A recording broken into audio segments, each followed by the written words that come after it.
എല്ലാവർക്കും നമസ്കാരം. രാധാസ് കിച്ചണിലേക്ക് സ്വാഗതം. ഇന്ന് ഞാനിവിടെ ഉണ്ടാക്കാൻ പോകുന്നത് ഒരു പെട്ടെന്ന് ഇമ്മീഡിയറ്റ്ലി ഉണ്ടാക്കുന്ന ഒരു കറിയാണ്. അത് ഞാനിപ്പോൾ കാണിച്ചു തരാം. എന്തൊക്കെയാണെന്ന് പറഞ്ഞും തരാം.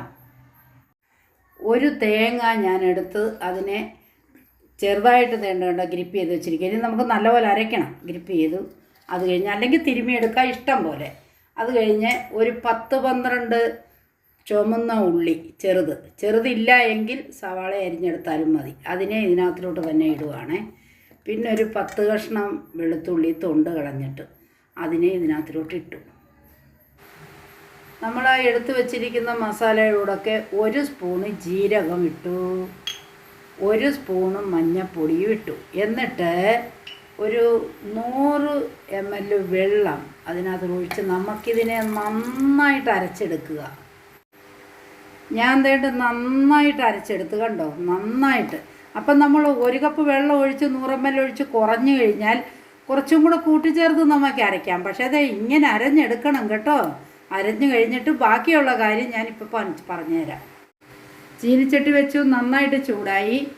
3 ടേബിൾ സ്പൂൺ എണ്ണ ഒഴിക്കുക. എന്താണ് ഇഷ്ടമെന്ന് വെച്ചാൽ ആ എണ്ണ ഒഴിച്ചാട്ട് കേട്ടോ. എണ്ണ നന്നായിട്ട് ചൂടായി കഴിഞ്ഞപ്പോൾ ഞാനൊരു 10 വറ്റൽമുളക് അതിനെ അങ്ങോട്ടൊന്ന് ഇട്ടു. അത് മൊരിഞ്ഞോളും. ആ കൂട്ടത്തിൽ തന്നെ നമുക്ക് 1 സ്പൂണ് ജീരകവും 1 സ്പൂണ് കടുകും. അപ്പോൾ ഇത് 3ഉം കൂടെ ഒന്നൊന്ന് പൊട്ടിക്കോട്ടെ. നമ്മളൊരു 10 നല്ല എരിവുള്ള പച്ചമുളക് അതിനെ ഇതിനകത്തിലൊന്ന് ഇട്ടു.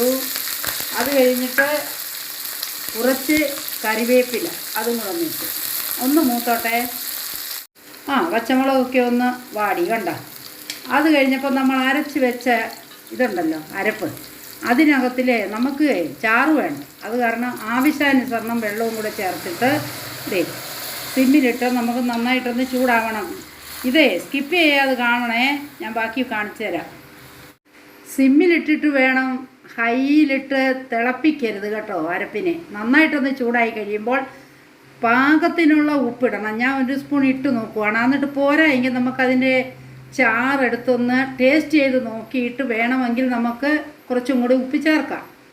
പഴുത്ത മാങ്ങ, അപ്പോൾ ഇതുണ്ട് പാകത്തിനുള്ള മാങ്ങ കണ്ടോ, നന്നായിട്ട് എടുത്തു. പുളി ഉണ്ടെങ്കിലും കുഴപ്പമില്ല, നല്ല മധുരം ഉണ്ടെങ്കിലും കുഴപ്പമില്ല. അപ്പോൾ അധികം പുളി പാടില്ല കേട്ടോ. അപ്പം നമ്മൾ എന്ത് ചെയ്തു, അതിൻ്റെ തൊലിയെല്ലാം കളഞ്ഞ് വെച്ച് ചെറുതായിട്ട് ഇങ്ങനെ ഒന്ന് വരഞ്ഞേക്കണം. ഒരുപാടൊന്നും വരയരുത്. എന്നിട്ട് അതിനെ ഇതിനകത്തിലോട്ട് ഇടുവാണ്. നമ്മൾ ഈ വേവിച്ച് വെച്ചിരിക്കുന്ന ചാറ് കണ്ടോ. വേവിച്ചു എന്ന് പറഞ്ഞു കഴിഞ്ഞാൽ ചെറുതീയിൽ തിളയ്ക്കാവേ. എന്നിട്ട് എല്ലാത്തിനെയും ഒന്ന് വരഞ്ഞ് ഞാൻ ഇട്ടിട്ട് ബാക്കി കാണിച്ചു തരാം. മാങ്ങ ഇട്ടതിന് ശേഷം നമുക്ക് മീഡിയത്തിലിട്ട് ഇനിയൊന്ന് നമുക്ക് തിളപ്പിക്കാം. ഇത് കറി ഉണ്ടാക്കി കഴിഞ്ഞു എന്ന് വിചാരിക്കരുത്, സ്കിപ്പ് ചെയ്യാതെ കാണണം.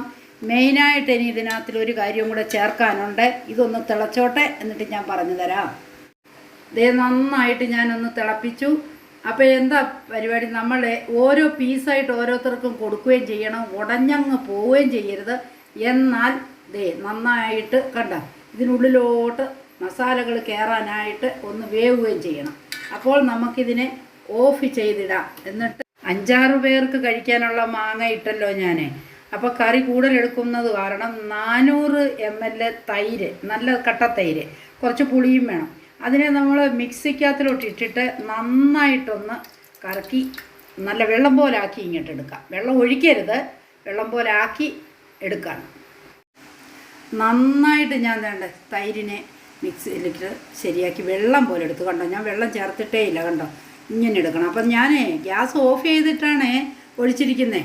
ഇത് നമ്മൾ തൈര് ഒഴിച്ചതിന് ശേഷം പിന്നെ ചൂടാക്കുകയും വേണ്ട, ഒന്നും വേണ്ട. ചെറിയ ചൂട് ഓൾറെഡി അതിനകത്ത് ചൂടുണ്ട്, അത്രയും മാത്രം മതി. പിന്നെ ചില ആൾക്കാർക്ക് മധുരം കൂടുതൽ വേണമെന്നുണ്ടെങ്കിൽ വേണമെങ്കിൽ ഇച്ചിരി മധുരം ചേർക്കാം. ചക്കരയോ പഞ്ചാരയോ എന്തെങ്കിലും ചേർക്കാം. വേണ്ട എങ്കിൽ വേണ്ട കേട്ടോ. ഓക്കേ. എരിവ് നോക്കുക, ഉപ്പ് നോക്കുക, ഇഷ്ടാനുസരണം ചെയ്യുക. കൂട്ടണമെങ്കിൽ കൂട്ടാം. അത് കഴിഞ്ഞിട്ട് എല്ലാവരും ഇതേപോലെ ഉണ്ടാക്കി കഴിച്ചിട്ട് വിലയേറിയ അഭിപ്രായം തന്ന് എന്നെ ഒന്ന് പ്രോത്സാഹിപ്പിക്കണമേ എന്ന് അപേക്ഷിക്കുന്നു, അഭ്യർത്ഥിക്കുന്നു. എല്ലാവർക്കും നമസ്കാരം.